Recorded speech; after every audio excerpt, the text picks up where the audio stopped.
Kepler's law of planetary motion, the universal of gravitation, सारे जो Kepler ने क्या किया कि जो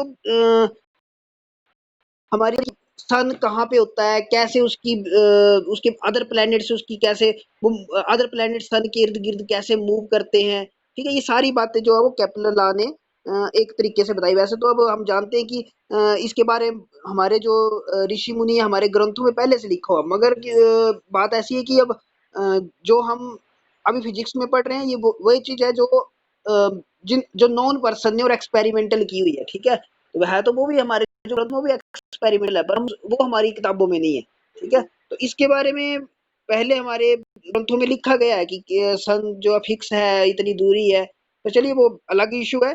अभी हमें जो इसमें पढ़ना है वो केपलर्स लॉ पढ़ना है, और केपलर्स लॉ में जो पहला लॉ है वो लॉ ऑफ ऑर्बिट्स है।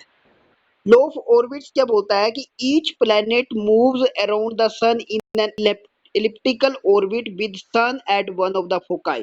बोला सन जो है वो फोकस पे है, बीच में बिल्कुल सन है, जैसे ये बनाया हुआ डायग्राम, आप नोटबुक पे डायग्राम बना लेंगे या मैं आपको फोटो भेज दूंगा, आप अभी समझ लीजिए, बाद में फोटो से देख के बना लेना। तो ये इस तरीके की मूवमेंट होती है, आप यहाँ से समझेंगे ये सन है, ये प्लेनेट है, ये प्लेनेट सन के इर्द गिर्द ऐसे इलिप्टिकल ऑर्बिट में घूमता है, ठीक है। तो बोलता है कि इसमें हम इसकी जो डिस्टेंसेस हमने लिखी हुई है यहाँ से, ये पी बी है, ठीक है, और यहाँ से सेंटर से लेके यहाँ तक इसकी बी ओ से बी तक ए है, ठीक है। तो इनकी हमें आगे जरूरत पड़ेगी। ये इस तरफ मेजर एक्सिस है, सन सन बिल्कुल सेंटर में नहीं होता है, थोड़ा सा इस तरफ होता है, फिर ये प्लैनेट जो इसके इर्द गिर्द घूमते हैं इस तरीके से, ठीक है। जब ये इस जगह पे होते हैं तो ये बिल्कुल आप पढ़ेंगे, हम पेरीहिलियन एपीहिलियन कैसे बनता है वो हम बताऊंगा आपको, तो उसमें बताऊंगा आपको किस तरीके से यहाँ पे कोई पोजीशन होगी तो उसे क्या बोलेंगे, यहाँ पे होगी तो क्या बोलेंगे।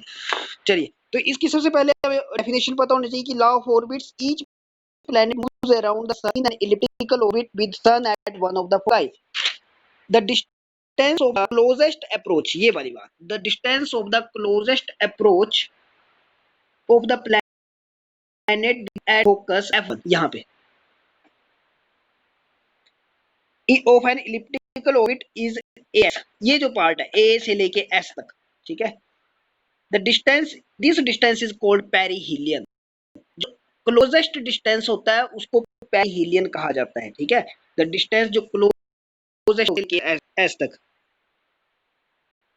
जब कोई प्लेनेट घूमता घूमता इस तरीके से मूव करता हुआ जब इस पोजीशन में होगा तो उसकी पोजीशन क्या होगी, क्लोजेस्ट होगी, वो सन के बिल्कुल क्लोज होगा, क्लोजेस्ट अप्रोच होगी उसकी वो, तो उसको नाम आएगा पेरिहिलियन, PERIHELION, पेरिहिलियन, ठीक है। कौन सा डिस्टेंस होगा ये, AS वाला, यहां से लेकर यहां तक।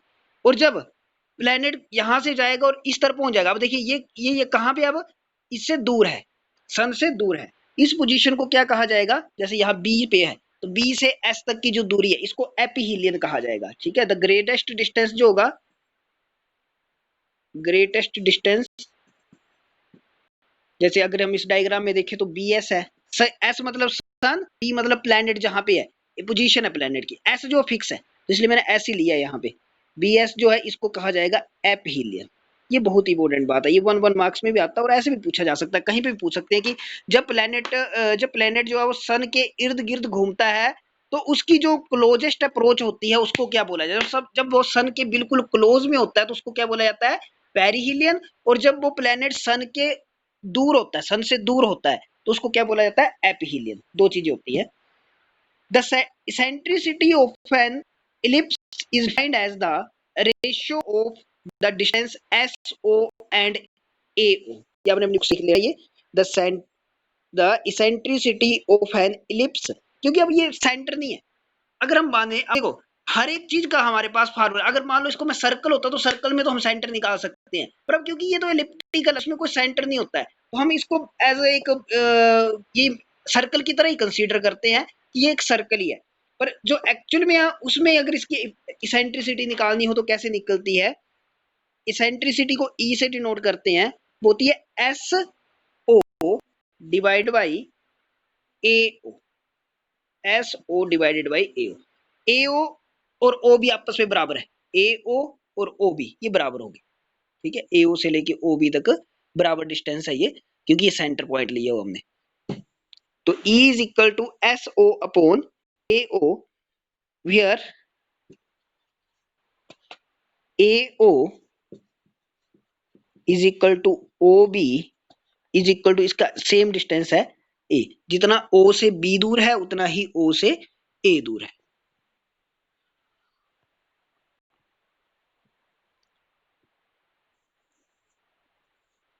सेमी मेजर एक्सिस बोला जाता है इसको। Therefore E is equal to S O, और ए और ओ बी की वैल्यू कितनी है, ए, तो मैं इसको ए लिख सकता हूँ। तो इसके लिए यहाँ पे एस ओ की वैल्यू निकालनी होगी, तो कितनी आ गई, ई है। देखो मैंने यहाँ पे लिखी हुई है, एस से लेके ओ की वैल्यू कितनी है, ई है। यहाँ से निकाल के, वैसे लिखना तो ये बाद में चाहिए, निकाल के लिखी हमने S O is equal to A, पर डायग्राम मैंने पहले लिख दी थी आपको। तो अगर हम इस डायग्राम से अगर पता करें from figure, this figure, perihelion A S, perihelion कैसे निकालेंगे, पेरीहिलियन ए एस, हाँ जी, ए एस कैसे निकलेगा, जब ए ओ से एस ओ माइनस हो जाएगा तो ए एस की वैल्यू आ जाएगी, तो हम क्या लिखेंगे, ए ओ माइनस ओ एस। ए ओ की वैल्यू हमें पता है, ये निकाली हमने ए, और एस ओ की वैल्यू ये निकाली माइनस ई ए। यहां से ए कॉमन निकालेंगे तो ये बन जाएगा 1 माइनस ई, ये आ गया पेरीहिलियन। अब एपीहिलियन कैसे निकालेंगे, एपीहिलियन, एपीहिलियन की वैल्यू कितनी है, डिस्टेंस कितना है, बी एस, यहाँ से एपीहिलियन मतलब दूर, बी एस। बी एस से बनेगा जब एस ओ में ओ बी प्लस हो जाएगा, S O plus O B. S O की वैल्यू कितनी है, ई ए, ओ बी की वैल्यू कितनी है, ए। यहां से भी ए कॉमन आएगा तो क्या आएगा, 1 प्लस, तो ये पेरीहिलियन आ गया और ये एपीहिलियन आ गया। In this case, the Earth, in case of Earth satellite, perihelion is called perigee।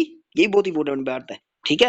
ये तो आ गया जो नेचुरल है, जहां पे सन जो है वो सेंटर, सन जो है वो फोकाई मतलब सेंटर में है, और प्लेनेट इसके इर्द गिर्द घूमते हैं। तो जब प्लेनेट जो इस पोजीशन में होता है तो इसको पेरीहिलियन बोला जाता है, और जब प्लेनेट इस सन से दूर चला जाता है, यहाँ पे चला जाता है, तो उसको एपीहिलियन बोला जाता है। तो ए एस की वैल्यू कितनी होती है, ए इंटू 1 माइनस सी, और जब वो दूर होता है तो वैल्यू होती है ए इंटू 1 प्लस सी। ये तो आगे नेचुरल के लिए, प्लेनेट के लिए। पर अगर अब हमें पता है कि अर्थ के भी अपने कुछ सैटेलाइट है, जैसे उसने अर्थ ने अपने स्पुतनिक है, फिर और भी बड़े ज्यादा सैटेलाइट जो भी कम्युनिकेशन के लिए यूज होते हैं, तो वो भी एक मतलब उस केस में अर्थ जो है वो सेंटर में आ जाती है, ठीक है। और उस केस में अर्थ सेंटर में होती है, और उसके इर्द गिर्द क्या घूमते हैं, उस जो हमने मैन मेड सैटेलाइट भेजे होते हैं वो घूमते हैं। उस केस में भी पेरीहिलियन और एपीहिलियन बनता है, मगर उसके नाम बदल जाते हैं। In case of earth satellite perihelion is termed, ठीक है। इन केस ऑफ अर्थ जो पेरीहिलियन है उसको बोला जाता है, पेरीहिलियन इज टर्म्ड, सीधे मैं लिख देता हूं, पेरीहिलियन को बोला जाता है पेरिजी, कोई पेरेगी भी बोलते हैं, पेरिजी भी बोलते हैं, कुछ भी प्रोनाउंस कर सकते हैं इसको। और जो एपीहिलियन है उसको बोला जाता है एपोजी, ये अर्थ के लिए, ठीक है।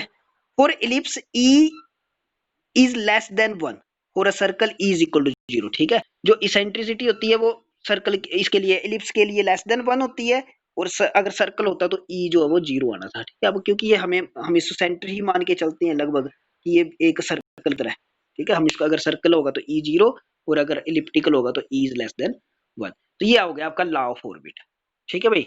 समझ में आया सभी को।